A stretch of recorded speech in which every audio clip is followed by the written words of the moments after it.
Assalamualaikum warahmatullahi wabarakatuh. Yang saya hormati dosen pengampu mata kuliah sejarah peradaban Islam serta teman-teman mahasiswa yang saya hormati. Puji syukur kita panjatkan kehadirat Allah Subhanahu wa taala atas kesehatan dan kesempatan yang diberikan kepada kita. Perkenalkan, saya Nabila Musa Kemal, mahasiswa dari kelas studi Pendidikan Islam Manusia ini dengan NIM 12421000080.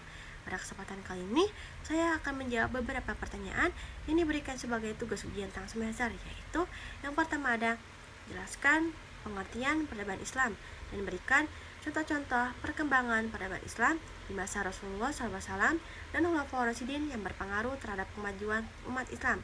Dan yang kedua, bagaimana dampak hijrah Nabi Muhammad SAW dari Mekah ke Madinah terhadap perkembangan peradaban Islam, dan jelaskan bagaimana peristiwa tersebut mempengaruhi aspek politik, sosial, dan ekonomi dalam Islam. Yang ketiga, bandingkan perkembangan ilmu pengetahuan pada masa dinasti Abbasiyah dan dinasti Umayyah, dan jelaskan faktor-faktor apa saja yang menyebabkan perkembangan ilmu pengetahuan di kedua masa tersebut. Lalu, nomor 4 ada apa yang dimaksud dengan zaman keemasan Islam. Sebutkan tokoh-tokoh ilmuwan muslim yang berkontribusi besar pada masa zaman keemasan Islam beserta bidang ilmu yang mereka kembangkan. Dan yang terakhir ada nomor 5, jelaskan bagaimana pengaruh kebijakan toleransi beragama yang diterapkan pada masa pemerintahan Khalifah Umayyah dan Abbasiyah terhadap kehidupan masyarakat, dan berikan contoh-contoh konkret dari kebijakan tersebut dan bagaimana dampaknya bagi kemajuan peradaban Islam. Baik, dan di sini saya akan mencoba menjelaskan dan memberikan jawaban secara rinci dan jelas untuk setiap pertanyaan yang diberikan. Dan semoga penjelasan yang saya disampaikan dapat dipahami dengan baik dan bermanfaat bagi kita semua. Lanjut saja, di sini saya akan menjawab pertanyaan nomor 1. Menurut etimologi, arti kata sejarah berasal dari bahasa Arab, yaitu asyajaratun, yang memiliki arti pohon. Sejarah dianalogikan sebagai pohon, memiliki cabang dan ranting, bermula dari sebuah bibit, kemudian tumbuh dan berkembang, lalu layu dan tumbang, dan memberikan arti bahwasannya sejarah peradaban Islam mengalami masa pertumbuhan, perkembangan, lalu kemunduran, dan kehancuran. Dan secara etimologinya, peradaban Islam berasal dari bahasa Arab, yaitu al-hadlorah al-islamiyah, yang secara etimologi kata peradaban adalah manifesti kemajuan mekanis dan teknologis.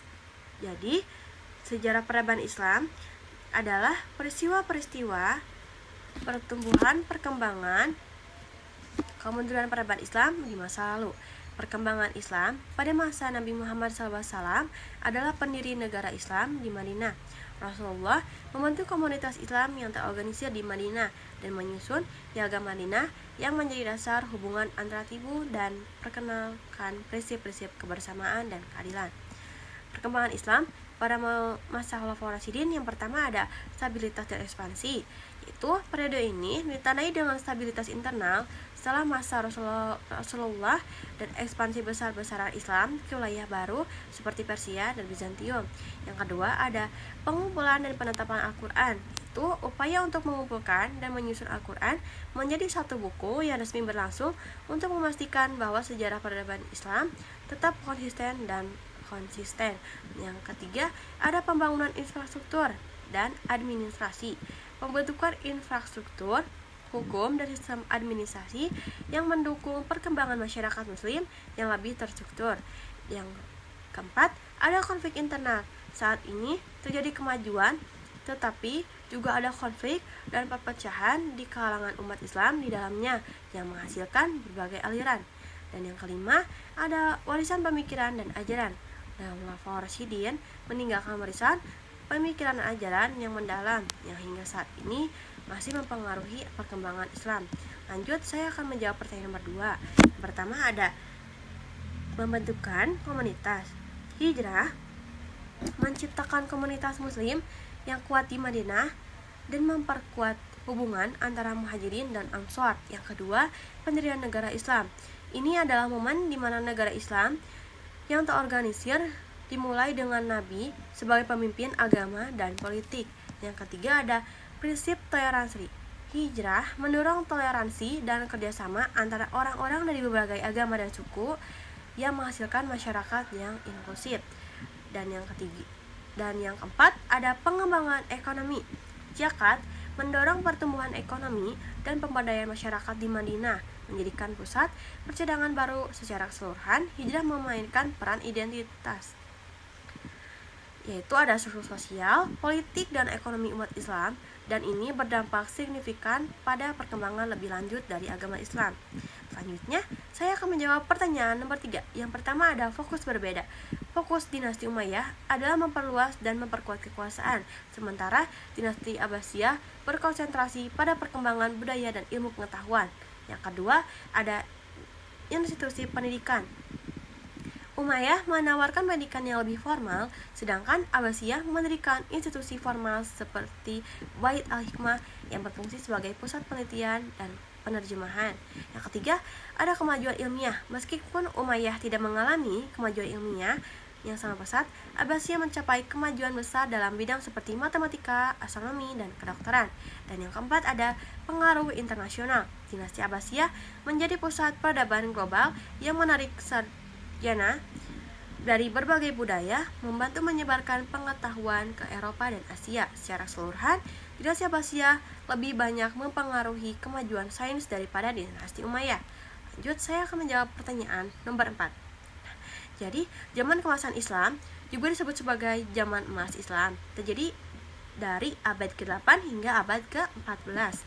Ini adalah masa kejayaan di dunia Islam ketika ilmu pengetahuan, teknologi, filsafat, seni, dan budaya berkembang pesat.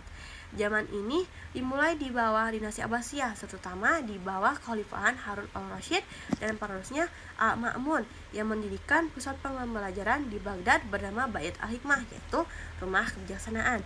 Lanjut, di sini juga ada beberapa tokoh berpengaruh terhadap zaman keemasan Islam. Yang pertama ada Al-Khwarizmi, adalah seorang ilmuwan dan matematikawan Persia yang hidup dari tahun 780 hingga 850 Masehi.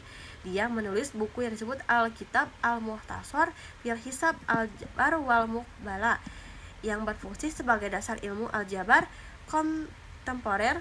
Selain itu, ia juga memainkan peran yang signifikan dalam perbentukan angka Arab. Yang kedua ada Ibnu Sina, juga dikenal sebagai Avicenna, hidup dari tahun 980 hingga 1037 Masehi dan merupakan salah satu dokter dan filsuf terkenal dunia. Selama berabad-abad, karyanya yang terkenal Al-Qanun fil Al-Tibb atau Kanon Kedokteran menjadi rujukan utama dalam kedokteran di Eropa. Selain itu, dia menulis tentang metafisika, logika, dan filsafat. Yang ketiga ada Al-Razi, adalah dokter dan filsuf Persia yang hidup dari 865 hingga 975 Masehi. Dia terkenal dengan pekerjaan medisnya. Dia menggunakan alkohol sebagai bahan kimia dan menulis banyak buku tentang kedokteran, termasuk buku yang sangat bagus tentang cacar dan campak, dan masih banyak yang lainnya. Lanjut, saya akan menjawab pertanyaan nomor 5 yang terakhir. Dinasti Umayyah. Jadi dinasti Umayyah maupun Abbasiyah menerapkan kebijakan toleransi beragama dengan membiarkan non-muslim beribadah di bawah status dhimmi, tetapi dengan beberapa pembatasan seperti pajak khusus dan akses terbatas ke jabatan tinggi pemerintahan. Dinasti Umayyah berkontribusi pada penyebaran Arab dan Islami, mendiskriminasi orang non-muslim dalam posisi pemerintahan, tetapi tetap stabil dengan toleransi pragmatis. Dinasti Abbasiyah, terutama pada puncak zaman keemasan Islam, menunjukkan toleransi yang lebih luas dan melibatkan non-muslim dalam administrasi dan ilmu pengetahuan, menciptakan iklim intelektual yang kosmopolitan dan terbuka bagi berbagai agama. Di tengah perbedaan agama, kedua dinasti berhasil menjaga stabilitas sosial dan politik. Mungkin sekian yang bisa saya sampaikan. Mohon maaf bila ada kesalahan. Terima kasih. Wassalamualaikum warahmatullahi wabarakatuh.